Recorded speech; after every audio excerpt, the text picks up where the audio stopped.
decade unearths a new teen heartthrob who sends pulses racing.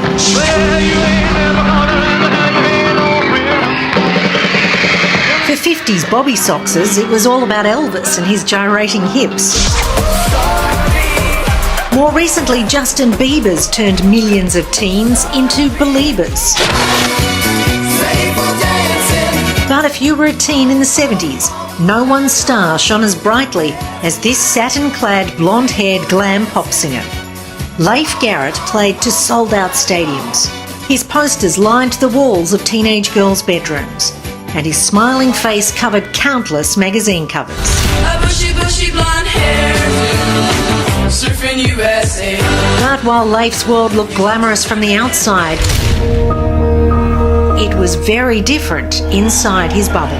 Is the hardest moment when you go from being on stage with tens of thousands of screaming fans and the adulation, being alone in your hotel room later in silence? Is that the... Can I tell you that's amazing. You're the only person that's ever hit upon that, ever asked me that. Because when I first started out in music, when I was going on the road at 15, 16 years old, I was spending nights alone in these huge suites. So I spent a lot of time by myself in hotel rooms crying. I mean, I really did. Yeah, right. I mean, I wanted to be home, and I wanted, you know, maybe my mom around or whatever, or somebody, you know, that was family. Thank you very much again for coming on the show, Shirley Stopper.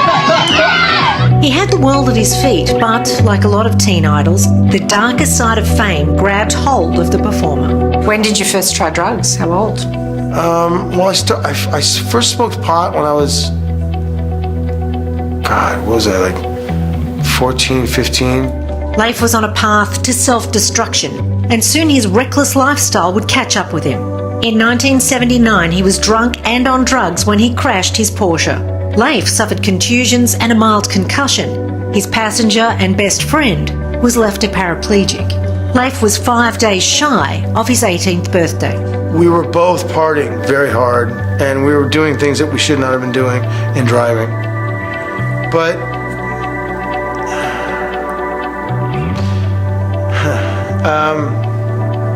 It would have been tough. It would have been so tough. yeah, you know, it's, wow. Over the years, Leif has had more encounters with the law. I got pulled over by police at the LA subway station. And I went down the steps, and then I heard the one guy saying, "Who was that?" And then the other gentleman says, "Oh, that's him?" And then all of a sudden, when I got down the bottom platform, I heard like 3 guys come stomping down, and I knew it. I was like, "Oh God, I'm gonna be questioned." And I actually had something on me, and I said I didn't. Leif turned to television to get clean.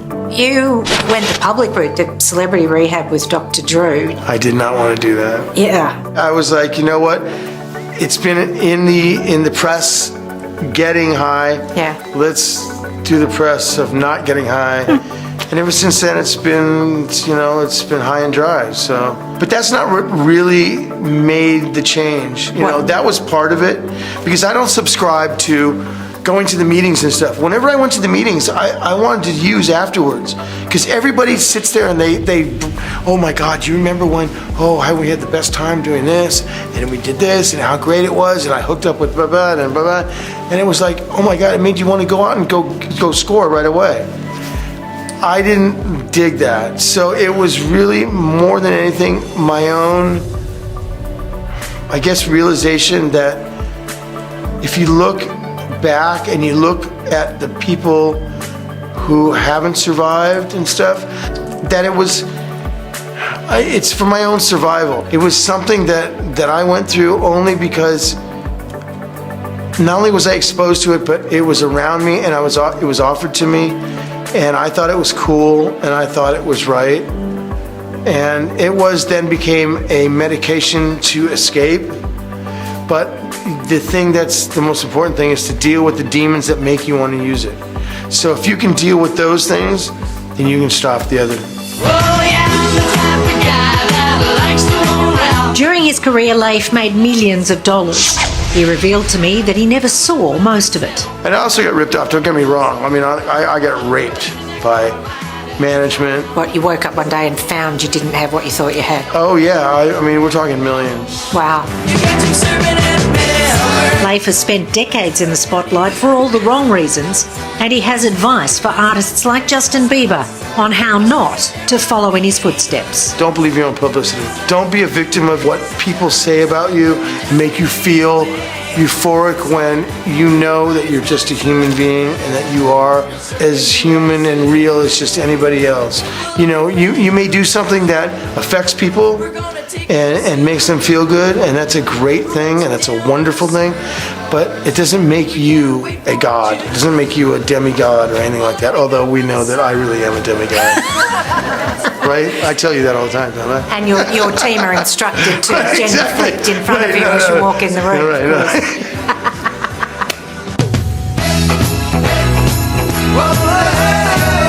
What's the best thing about your life right now? Best thing about my life right now is that I've gotten over addiction. You know, we go through everything for a reason. What do you think the reason was? I didn't have to work for anything. It was just sort of given to me because of the way I looked and things like that.